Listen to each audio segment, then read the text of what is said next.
Hello, this is Francisco talking to you from Oiã, Portugal. So I wanted to give you like a normal Portuguese point of view regarding the recent victory of the right in Portugal. Portugal has always been a country with a strong leftist ideology, and the left-wing parties have always earned some political weight. And right now we have a situation where the left-wing parties are essentially extinct or almost extinct in Portugal, which happened across Europe in general during the last 10 years, especially in the last 5. And I wanted to talk a bit about this because Portugal was fascist for a long while until 50 years ago a revolution ended that. So what does this phenomenon of the CHEGA party means to Portugal? So, for starters, let's talk about the fascism in Portugal, because about 50 years ago there was a revolution that ended the fascist regime. 25 April 74.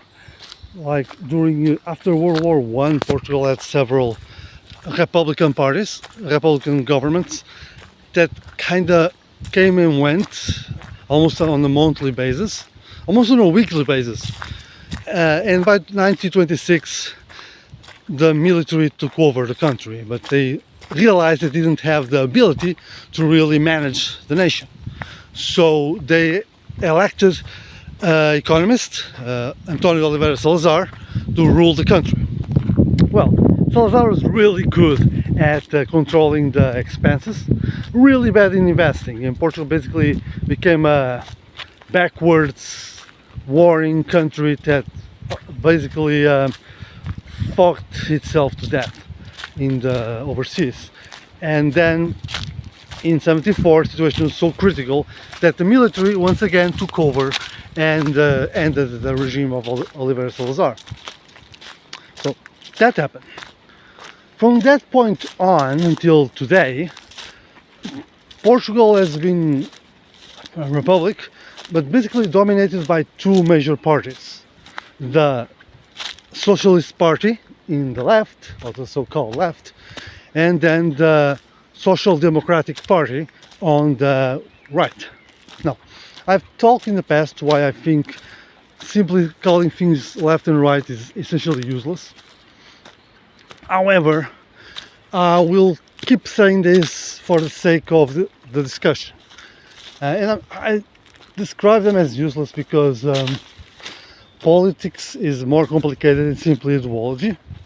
And in essence, in political science, left and right describes economy. So left is the state controls the economy, right is the companies control the economy, and then you have the middle. So that's why I usually use the concept of the political compass, in which they add the north and the south for totalitarian, and the south for anarchy. I'd say that both PS and PSD are essentially center, with the shades of whatever ideology they decide to follow. It's important because although the PSD party usually invested in the companies, in the economy, and the PS party invested on social security and the so-called left-wing policies, truth is that there wasn't really a big difference. When push comes to shove, basically politicians from both parties just sold whatever Portugal had to offer at whoever paid the most, and future be damned. So it was a right-wing government that sold most of the factories in this country to foreign companies, and it was a left-wing government that basically drove the social security into oblivion. So we ended in the situation where after almost 50 years of republic, crow. No, that's a raven. That's a big raven. Okay. I like to walk in the woods, so I'm bound to see some wildlife. Anyways,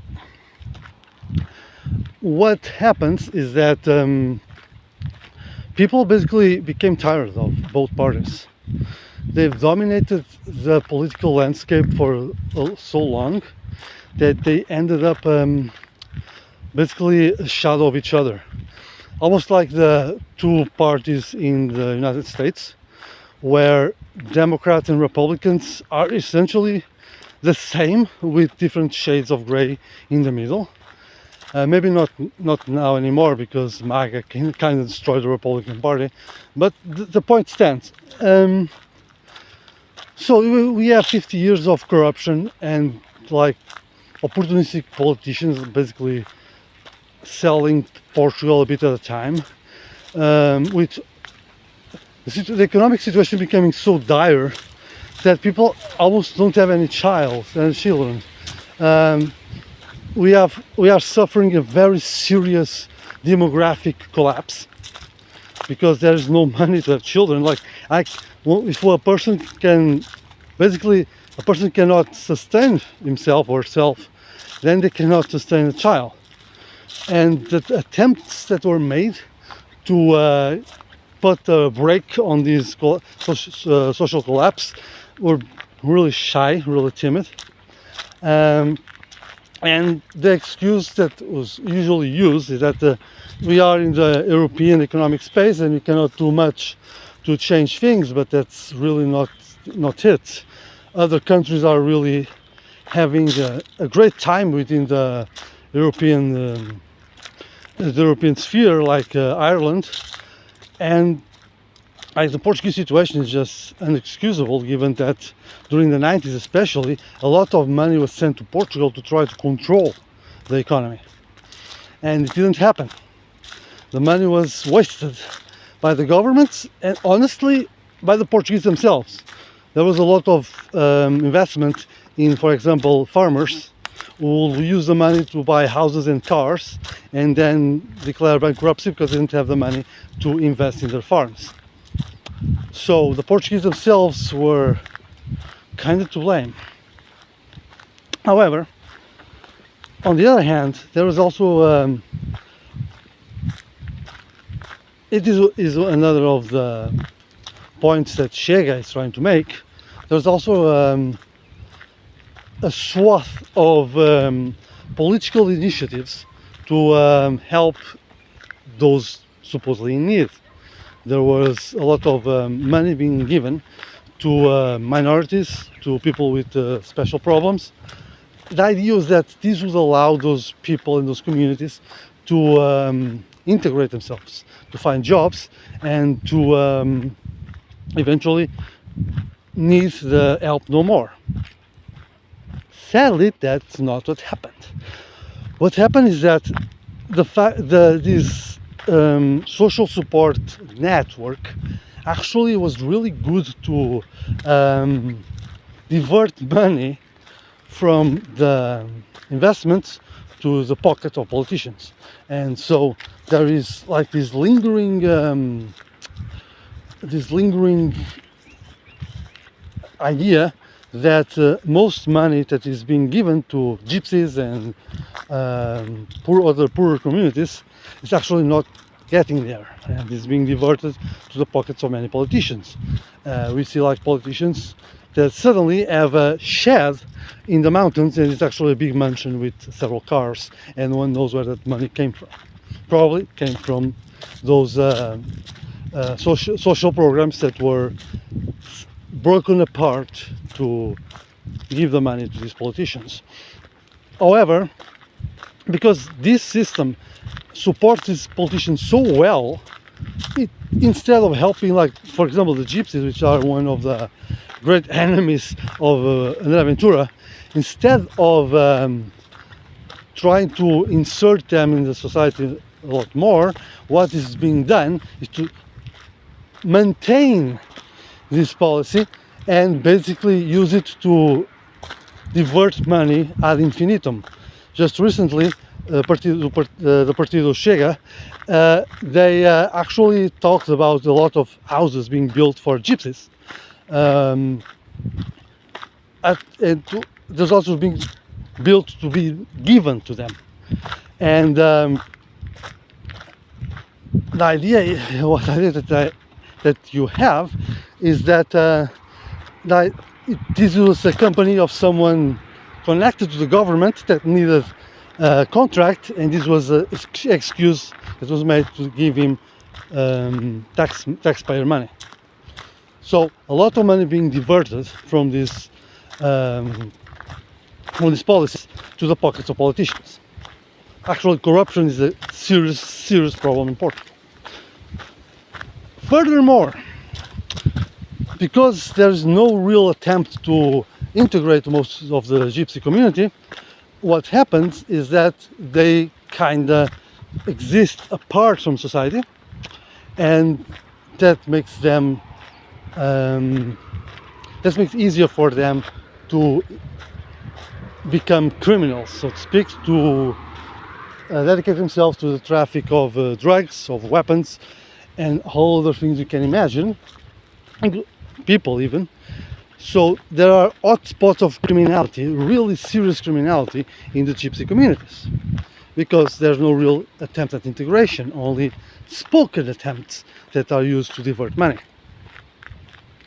This makes people afraid of the gypsies, and they want them away from here. So when Andre Ventura comes and says, I'm going to get rid of the money for gypsies, a lot of people actually like that. So that's a problem. I mean, I won't blame the gypsy community as a whole, but I'd say that the way things are being done is only harming them, even if they don't know it themselves. There are other elements, because the gypsy culture is really ethnocentric. Not different gypsy communities are different. There's a lot of diversity among their own ranks, but there is also a cultural element of superiority that this policy of giving away money doesn't help diminish. So that also makes coexistence really difficult, because there's racism going on from both sides, from the Portuguese people and from the gypsies. And again, the way the policies are being implemented doesn't help. Now, demographic collapse. In an attempt to control demographic collapse, one of the things that the leftist government of PS did was to basically open the doors to any people who wanted to immigrate to Portugal. So we have people from the Portuguese-speaking world, which is normal. It's not necessarily an issue. Like you have people from Angola, from Mozambique, from Brazil, Guinea.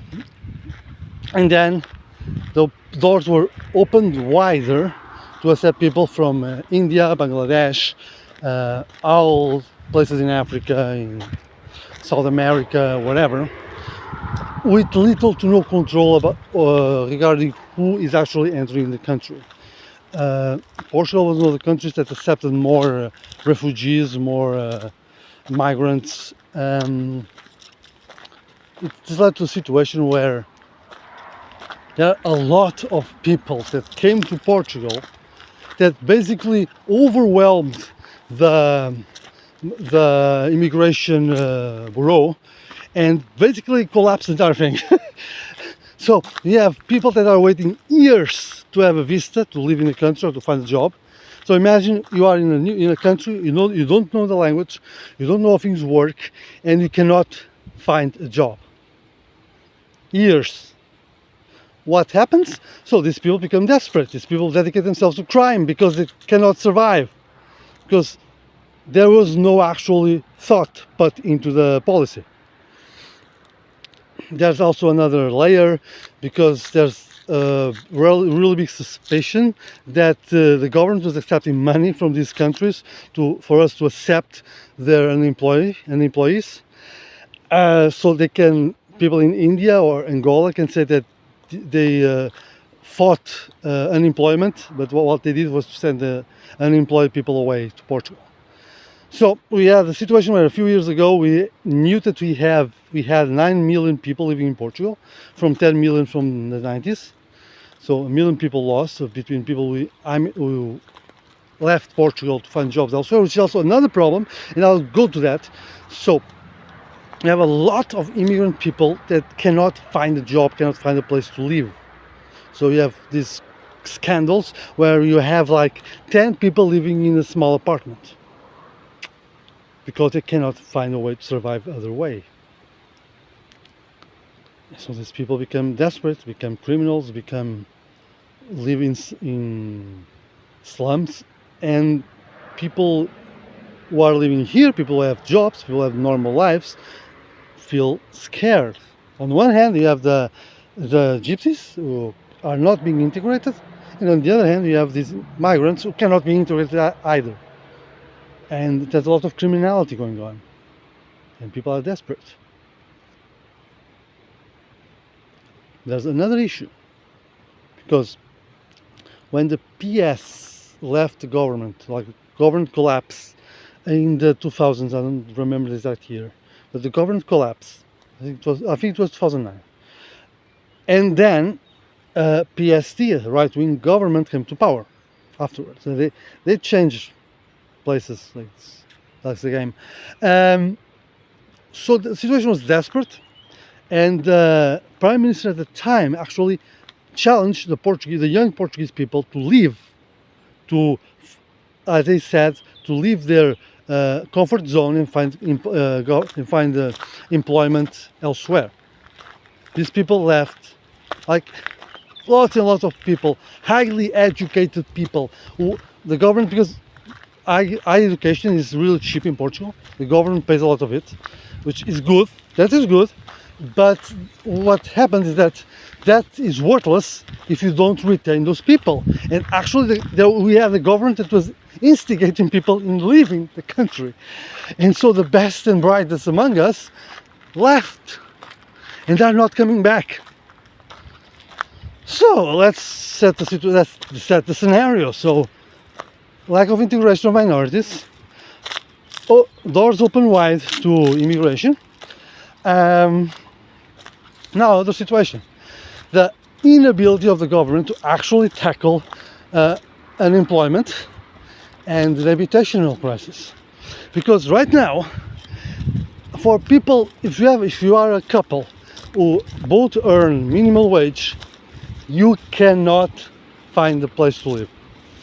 Forget it, you cannot find a place to live. And there's really no attempt to resolve the situation. And the housing market is basically being abandoned to all kinds of shady people who are exploiting the situation to earn money.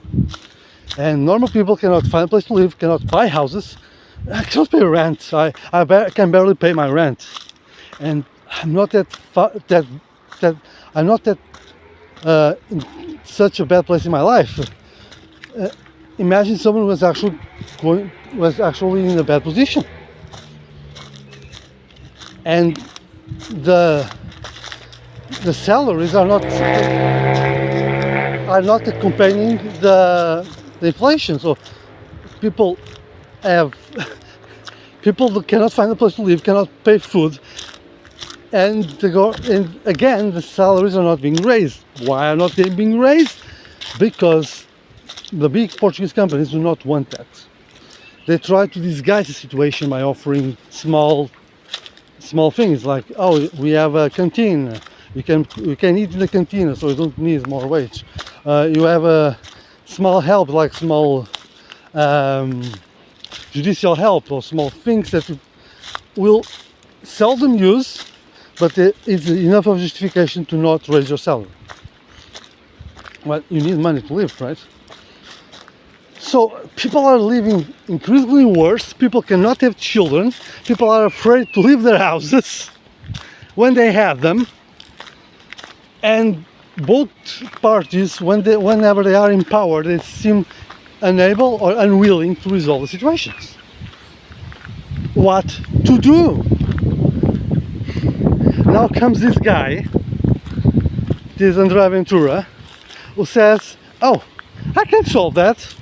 I can get rid of corruption. I can get rid of gypsies. I can get rid of minorities. I can raise salaries. I can do everything and everything.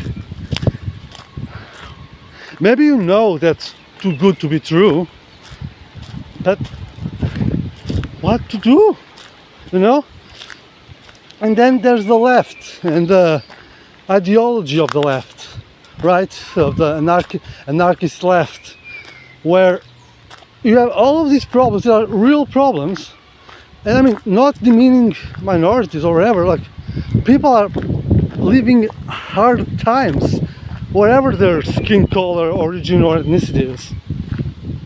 And then the left comes and says, white Portuguese, if you are afraid to leave your houses, if you are afraid of criminality, you are racist. You are terrible people. You should embrace criminality. And you're like, what the fuck? I'm sorry. Like, the situation becomes so weird that people simply shun the left. They don't want it. And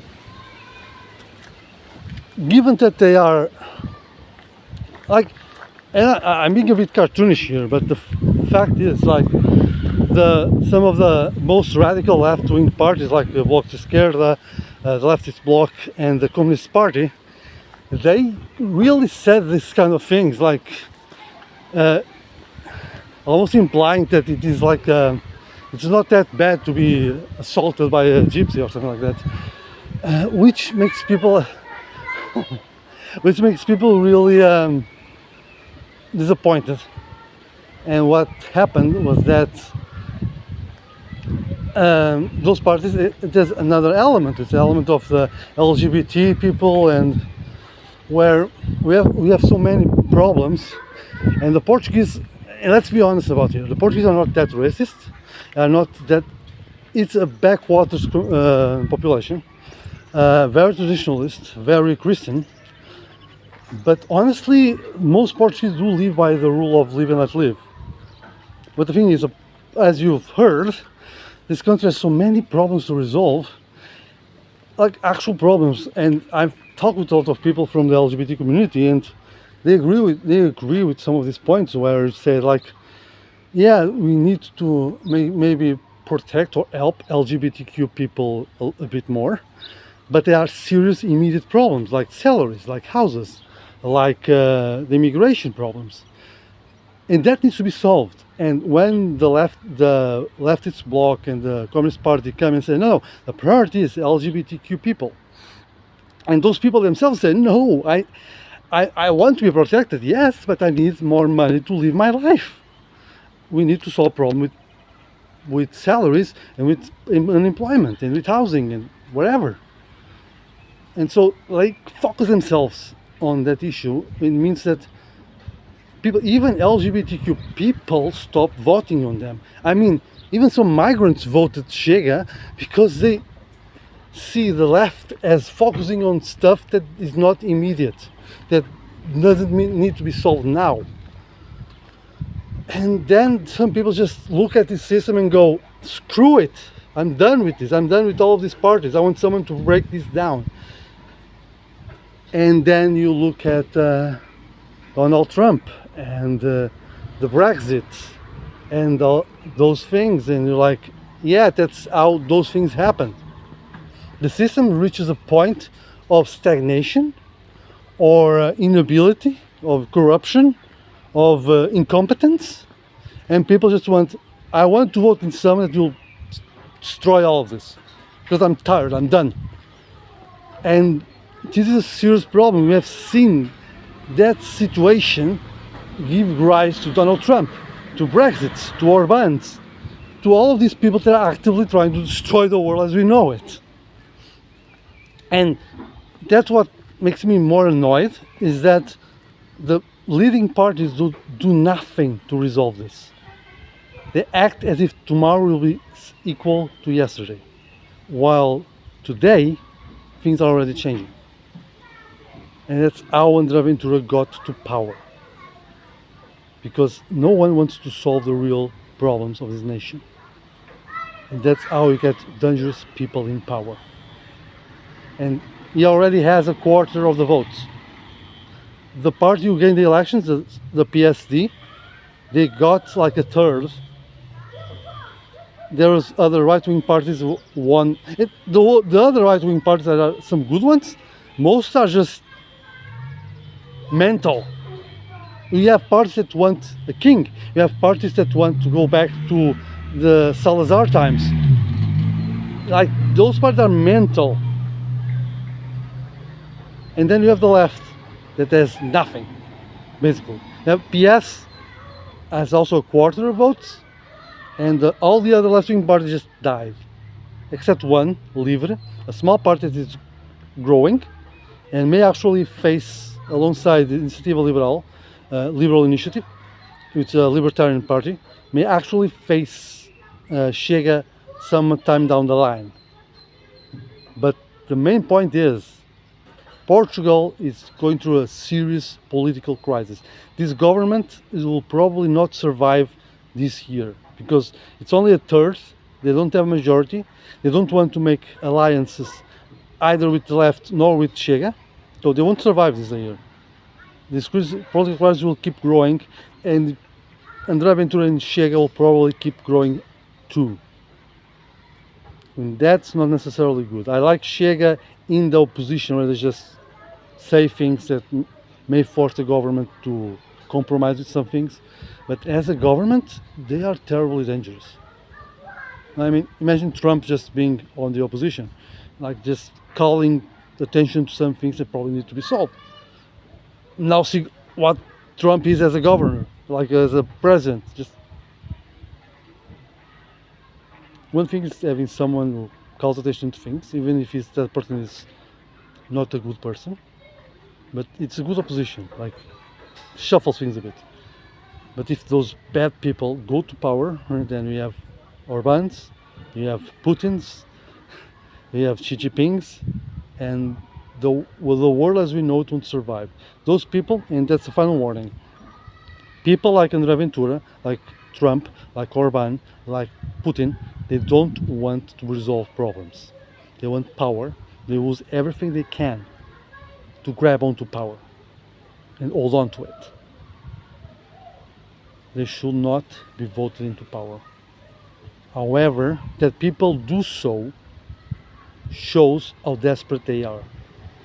And the inability of current parties to resolve the situation, to me, is even more concerning. Just food for thought. Comment and subscribe.